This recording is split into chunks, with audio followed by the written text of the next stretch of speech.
So here we're going to show a side lying technique for the upper trap.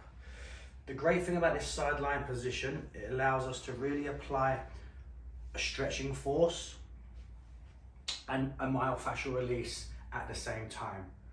We're going to show a couple of different angles for this technique, but in this angle, the key thing you want to see and notice is how I'm using my body weight to elicit a stretch on Kiki's neck and trap, upper trap, and how I use my body weight and leverage to create pressure. So when I'm applying a deep stroke with my left arm, this arm, notice my left leg is back and I'm just leaning my body weight into Kiki's arm or shoulder. So I'm never really standing too close and pushing here. Although this is an effective technique, it feels good for the client. This can become hard work for us, the therapist. You okay? Just making noises.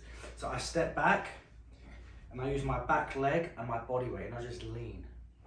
Notice my arm is straight. So here I'm obviously using my fist, my knuckles. I can use the same setup and come in and use these two middle knuckles here, and the same rules apply. My left leg is back, my left arm is straight, I'm somewhat relaxed, and I just trace down the line of the upper trap. Moving nice and slow, very little cream, very little oil. If you're happy using thumbs, you can come in double thumb and or you can do reinforced thumbs, again, which we'll show you from multiple angles today. Same thing, arms are straight, using my legs, so I'm not pushing, I'm leaning. Calm. So we're going to show you from a different angle. If you're working with clients who do have a history of lower back pain, hip pain, I generally put a large towel or bolster in between the legs, just to alleviate a bit of the lower back tension that can be felt in the side lying position.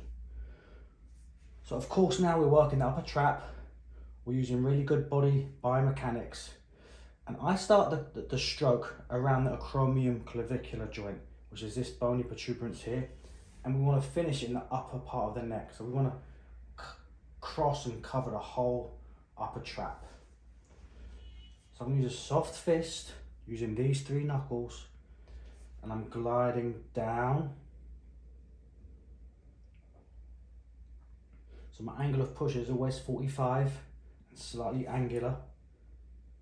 And when I come onto the neck, notice I just turn my hand just to try and catch as much of the upper trap as possible. So I scoop down. When I come more toward the neckline, if I don't twist my hand, I'll fall off the neck. So I just twist my body, or my hand, sorry, and catch the upper part of the trap as it attaches into the nuchal ligament, like so.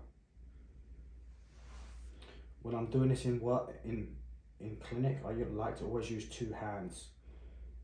So one hand's always pulling, one hand is pushing, and twist. You can use the other hand, and this now is applying a stretching force into the upper trap. Nice straight arm, relaxed fist. Same rules apply. Angular pressure, move down slow. Once I start getting down to the crook of the neck, like C7, T1, I start to turn slightly and cover the neck this way.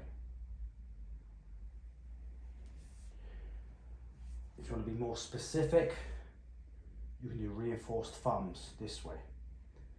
So I tend to go, for camera purposes, I'll show you here, to reinforce my thumb.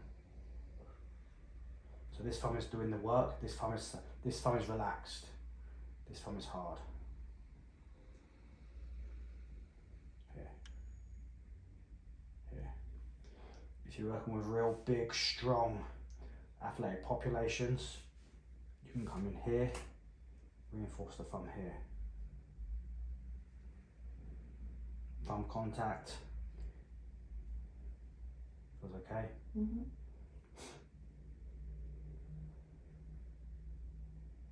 So the upper trap is a very complex muscle. It's divided into 3 parts. So we want to cover the anterior portion of the trap, the middle and the posterior, and work up into the head and neck. Another great way to work this using the elbow, I take a seat on the edge of the table and I use my elbow. Same thing, I apply pressure at the acromioclavicular joint and just slide off. So I start the stroke on the bone, but I take the slack out of the skin. And now I use my legs to push me back this way. So I'm doing this rocking type motion. And I move down 1/2 inch and I rock back. So I'm using my legs.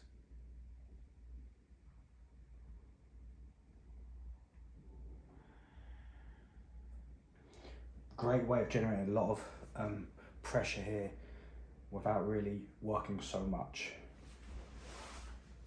So to recap, we have fists,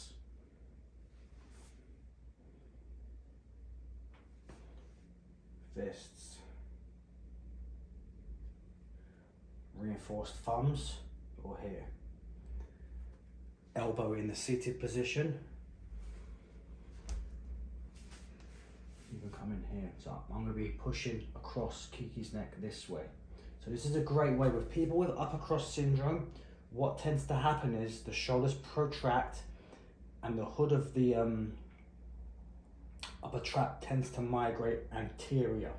So this muscle comes more anterior this way. So when we're doing this stroke, it's like I'm doing a saw motion across Kiki's neck, or shoulder should I say. So the pressure is here and I'm pushing my hand towards Kiki's lower back, stabilizing the head. And you can see the slack of the skin right here. So I'm sawing across this way. Whenever you're doing myofascial work, you always want to go with the grain of the tissue, against the grain of the tissue, and across the grain. So here we're going across. The line of fibers is generally this way.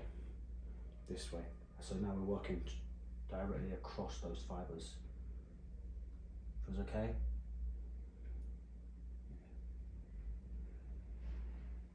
And you work down in lines. And by holding the head, when you're doing this technique, you have to hold the head, guys, because she'll start to roll back.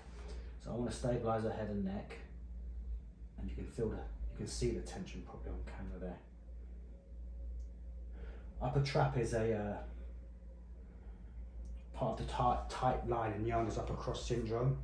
So most of our head, neck, shoulder issued clients will benefit from some upper trap release work.